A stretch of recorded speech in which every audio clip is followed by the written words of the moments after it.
সরকারের তো আসলে এই কাজগুলোই করার দরকার ছিল। ধরলাম যে শেখ পরিবারের সদস্য হয়েও আন্দালিব রহমানের ওয়াইফ তিনি ধরেন যে কোনো ধরনের গণহত্যা বলেন, আপনার শেখ হাসিনা যাবতীয় অপরাধ, গুম খুন লুটপাট পাচার, ধরেন যে কোনো কিছুর সঙ্গে উনি যুক্ত না, কিন্তু মানে জাস্ট ওনাকে লেটার গো, এইটা তো ঠিক হইতো না। এটা একটা স্ক্রুটিনির মধ্যে দিয়ে তো যাওয়াটা খুবই উচিত ছিল। ছাত্ররা সংবাদ সম্মেলন করে 14 দল, জাতীয় পার্টি সহ 14 দলকেও নিষিদ্ধ করার দাবি জানিয়েছে। এই বিষয়টিকে কিভাবে দেখছেন? মানে তাদের এই স্পিরিটের সঙ্গে তো আসলে দ্বিমত হওয়ার সুযোগ নাই। মানে জাতীয় পার্টির এই ভদ্রলোক তিনি তো এখনও ধরেন যে আপনার মানে একরকম শেখ হাসিনার পক্ষে, এই গণ অভ্যুত্থানের বিপক্ষে আসলে তিনি কিন্তু স্টেটমেন্ট দিয়েই যাচ্ছেন। তার কত বড় আস্পর্ধা দেখেন তো। কিন্তু এটা আসলে কতটুক ফিজিবল, কতটুক আসলে কার্যকর করা সম্ভব, এইটা নিয়ে আমার মনে হয় যে আলাপ হওয়া প্রয়োজন। সো তারা যে দাবিটা করছেন, এই দাবির সঙ্গে আপনি এই দাবিটাকে আসলে উড়াই দিতে পারেন না। এইটা নিয়ে আমার মনে হয় যে আমাদের একটা আলাপ আলোচনা দরকার, একটা জাতীয় একটা সমঝোতা দরকার। আমরা আমাদের দল থেকে যে জিনিসটা সবচেয়ে গুরুত্ব দিই, যেই জিনিসটাই আমরা করি না কেন, আমরা যাতে জাতীয় সমঝোতার মাধ্যমে করি, এক ধরনের অন্তত একটা আলাপ আলোচনার ভিত্তিতে। কিন্তু এই জায়গাটা আপনি দেখবেন যে এই সরকারের সবচেয়ে বড় একটা দুর্বলতার জায়গা, যে এখন পর্যন্ত কিন্তু কার্যকর তেমন কোনো আলাপ কিন্তু এই সরকারের পক্ষ থেকে আমাদের সঙ্গে কারোর সঙ্গে, ওকে বিএনপির সঙ্গে একরকম তাদের প্রচণ্ড আলাপ আলোচনা হয়, এবং এনসিপি তো একরকম সরকারি দল, সো এনসিপি সরকারের মধ্যে আছে, তারা ধরেন যে একরকম সরকারকে নাড়ায় বা চালায়, বা সরকারও তাদের সঙ্গে এক ধরনের লিয়াজো মেনটেন করে বিভিন্ন ধরনের আপনার প্রোপাগান্ডা করে, এগুলো আমরা জানি। কিন্তু ধরেন যে এর বাইরে অন্য কোনো দলের সঙ্গে, জামাতের কথা আমি জানি না, কিংবা হেফাজতের কথা আমি বলতে পারি না, কিন্তু আমাদের সঙ্গে সরকারের যতটুকু আসলে আলাপ হয়, আপনি যদি ঐক্য কমিশন বলেন, ঐক্য কমিশনের সঙ্গে আমাদের বেশ কয়েকটা মিটিং হয়েছে। তারা যেই কাজগুলো, তারা যে স্প্রেডশিটটা করেছেন, সংস্কার প্রস্তাবটা যেটা করেছেন, এখানে আসলে বলতে গেলে প্রায় সবগুলো আসলে আমাদেরই, মানে দেখলে প্রথম দেখায় মনে হবে যেন এগুলো আমরাই আসলে লিখছিলাম, বা আমরা নিজেরাও আসলে একটু সারপ্রাইজ হয়েছিলাম। অবশ্যই তারা আমাদের সঙ্গে বেশ কয়েকটা মিটিং করছেন, তার প্রতিফলন হইতে পারে। আমার মনে আছে যে 166টা যে স্প্রেডশিটের পয়েন্ট, তার মধ্যে আমাদের ম্যাচ হয়েছে হচ্ছে 151টা, মানে 151টা পয়েন্টে আমরা তাদের সঙ্গে একমত হয়েছিলাম। সো এই জায়গাগুলোতে আমাদের অনেক ইনভলভমেন্ট ছিল। বিভিন্ন ধরনের যে সংস্কার প্রস্তাব নিয়ে আমরা বারে বারে সরকারের বিভিন্ন দপ্তরে যাই, তাদেরকে ধরেন যে এক ধরনের বিরক্ত করে ছাড়ি যে ভাই এই কাজটা আপনার করতে হবে, এই কাজটা মানে না করলে আসলে এই বড় ধরনের, এবং কিছু কিছু কাজ হয়তো আমরা করছিও তাদের আমাদের পরামর্শে, বা আমাদের প্রস্তাব থেকে কিছু কিছু কাজ সরকার নিছেন, করছেন। যেমন আপনার প্রবাসী কল্যাণ মন্ত্রণালয় খুবই দুইটা গুরুত্বপূর্ণ কাজ, যেগুলো আমরা মানে শুরু থেকে প্রস্তাব করছিলাম এবং যেগুলো ফাইনালি ইমপ্লিমেন্ট হয়েছে। যে আপনার এই যে এয়ারফেয়ারের যে একটা সিন্ডিকেট ছিল, এই সিন্ডিকেটটা ভাঙা সম্ভব হয়েছে। সেই কারণে আপনার এয়ারফেয়ার কিন্তু এখন 30% থেকে 75% পর্যন্ত কিন্তু কমে গেছে। এটা কিন্তু একটা বিশাল বড় একটা ইম্প্যাক্ট আছে এটার। তারপরে ধরেন যে কিছু কিছু ভিসা সেন্টার যে বাংলাদেশে আসছে, এই প্রস্তাবটা আমরা তুলছিলাম, এবং আমরা তোলার পরে মিনিস্ট্রি থেকে একরকম হাসাহাসি করা হয়েছে যে আপনারা কি পাইছেন, মানে যা ইচ্ছা তা চায়া বসবেন নাকি, এরকম টাইপের আর কি। তা আমাদের তখন মানে স্ট্রং ছিল যে এটা তো খুবই জরুরি, এবং যেহেতু আমাদেরকে ইন্ডিয়ার ভিসাই আসলে দিচ্ছে না, সো আমাদের জন্য অনেকগুলো দেশের ভিসা আসলে বন্ধ হয়ে গেছে।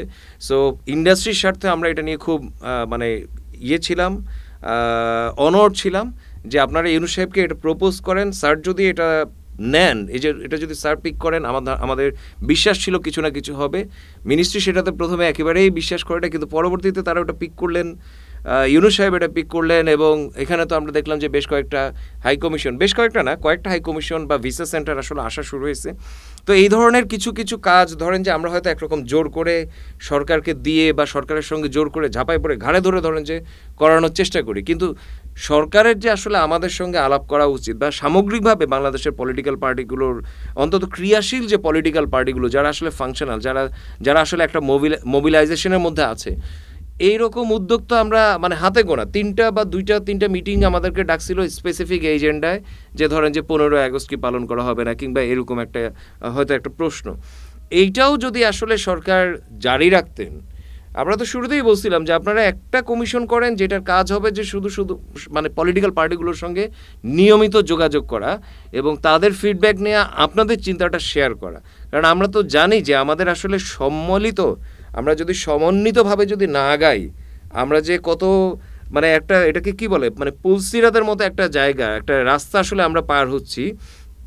আমরা যদি যেতে পারি, পার হইতে পারি, আমরা ধরেন যে স্বর্গে পৌঁছাই যাব বা আমরা খুবই একটা বড় অ্যাচিভমেন্ট আমরা পাবো, দেশটা ধরেন যে অনেক দূর আগে যাবে। কিন্তু আমরা একটু যদি 19-20 হয়, আমরা একেবারে আমাদের পপাত ধরণীতল একদম মানে সিরিয়াস একটা ফল হবে। সো এই আশঙ্কা থেকে আমরা সবসময় যেটাতে খুব গুরুত্ব দেই সেটা হচ্ছে যে আপনার জাতীয় সমঝোতা আলাপ আলোচনার ভিত্তিতে অন্তত মেজর সিদ্ধান্তগুলো আলাপ আলোচনা, এটা অবশ্যই একটা খুব বড় সিদ্ধান্ত। সো আমরা ইভেন আওয়ামী লীগ যে নিষিদ্ধ করা হয়েছে এটাও আমরা বলছিলাম যে এটা একটা আগে আলাপ করে করেন। আমরা এই মেসেজটা তাদেরকে দিয়েছিলাম, তারা সেই মেসেজটা নেন নাই, তারা নিজেরাই ওকে সরকারি দলের সঙ্গে তাদের নিশ্চয়ই আলাপ হয়েছে বা মানে ইনফ্যাক্ট এই যে আন্দোলনটা, এটা তো আমার কাছে ইভেন এরকমও মনে হয়েছে যে সরকার এবং সরকারি দল মানে এনসিপি এবং সরকার মিলে পরিকল্পনা করে আসলে এই আন্দোলনটা হয়তো তৈরি করছে, সেরকমও হইতে পারে। আমি একটুমাত্র অবাক হব না যদি আসলে সেরকম হয়। কিন্তু এই অন্যান্য পার্টির সঙ্গে সরকারের যে যোগাযোগের এটা একটা সিরিয়াস ঘাটতি আছে এবং যে কোনো এই ধরনের আমি মানে ইন স্পিরিট ভাইয়ের সঙ্গে একমত, এই কমেন্টের সঙ্গে এই দাবির সঙ্গে, তাদের এই দাবির সঙ্গে আমি একমত। কিন্তু আমি মনে করি যে এটা নিয়ে সিরিয়াস আলাপ আলোচনা হওয়াটা খুব জরুরি। ব্যারিস্টার আন্দালিব রহমান পার্থর স্ত্রী শেখ হেলালের কন্যা এয়ারপোর্ট থেকে ফিরিয়ে দেওয়া হয়েছে ওনাকে। তো গভর্নমেন্ট বা অন্তর্বর্তী সরকার নিশ্চয়ই এর সঙ্গে যুক্ত, এনারা কি এই কাজটা ঠিক করেছেন? মানে গভর্নমেন্ট কী কারণে এই কাজটা করছেন এটা তো আমরা সবাই আসলে জানি, কারণ গভর্নমেন্ট আসলে একটা সিরিয়াস প্রেশারে পড়ে গেছে গত কয়েকদিনে আমাদের যে আন্দোলন সংগ্রাম এবং মানে এক পর্যায়ে ধরেন যে যদিও এটা একটা পাতানো আন্দোলন ছিল, ধরেন যে আওয়ামী লীগ নিষিদ্ধের বিষয়টা, এটা একটা পাতানো আন্দোলন ছিল বলে আমার কাছে মনে হয়েছে আর কি, বা আমি কিছু মাত্র অবাক হব না। আইবি রহমানকে গ্রেপ্তার, মমতাজকে গ্রেপ্তার কি লোক দেখানো, বা আন্দালিব রহমান পার্থর ওয়াইফকে ফিরিয়ে দেওয়া, মানে আসলে এই সরকারের তো আসলে এই কাজগুলোই করার দরকার ছিল।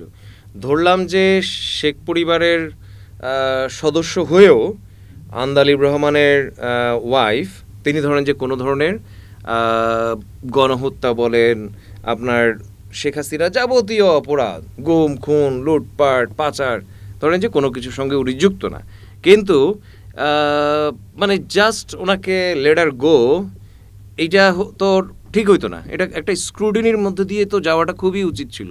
মুশকিল হচ্ছে যে আমাদের এখানে ধরেন যে মানে আপনার যে কাজগুলো ওভারনাইট করা দরকার ছিল সে কাজগুলো আজকে 10 মাসেও হয় নাই। এটা হচ্ছে যে একটা বড় সংকট। ধরেন যে আপনার যত আওয়ামী লীগের টপ নেতৃত্ব যারা আছেন, শেখ পরিবারের মানে সদস্য যারা আছেন, আমরা তো জানি যে শেখ পরিবারের ধরেন যে অন্তত 40 জনের কথা আমরা শুনতাম যে যারা আপনার বিভিন্নভাবে সরকারের বিভিন্ন পদের সঙ্গে যুক্ত। সো এই আন্দালিব রহমান পার্থ সাহেব তিনি আমাদের আন্দোলনের সঙ্গে একরকম যুক্ত ছিলেন, কিন্তু তিনি তার ওয়াইফ যে কোনোরকমভাবে এই শেখ পরিবারের যে সমস্ত লিগেসি, শেখ পরিবারের যে লিগেসি, যে লুটপাট জুলুম গুম খুন গণহত্যা, সেই লিগেসির থেকে ন্যূনতম সম্পর্ক রাখেন না, এইটা তো একটা পরীক্ষার বিষয় আছে অবশ্যই, দাবিদার, পরীক্ষার দাবিদার। সো ওনাকে যে কারণে যেতে দেওয়া হয় না এটা তো জাস্টিফাইড, এটা আসলে দ্বিমত নাই। আমি সরকারে থাকলে আমিও এটা যাইতে দিতাম না, কিন্তু আমি ধরেন যে এই স্ক্রুটিনির কাজটা ধরেন যে আমি হয়তো প্রথম মাসেই করে ফেলতাম।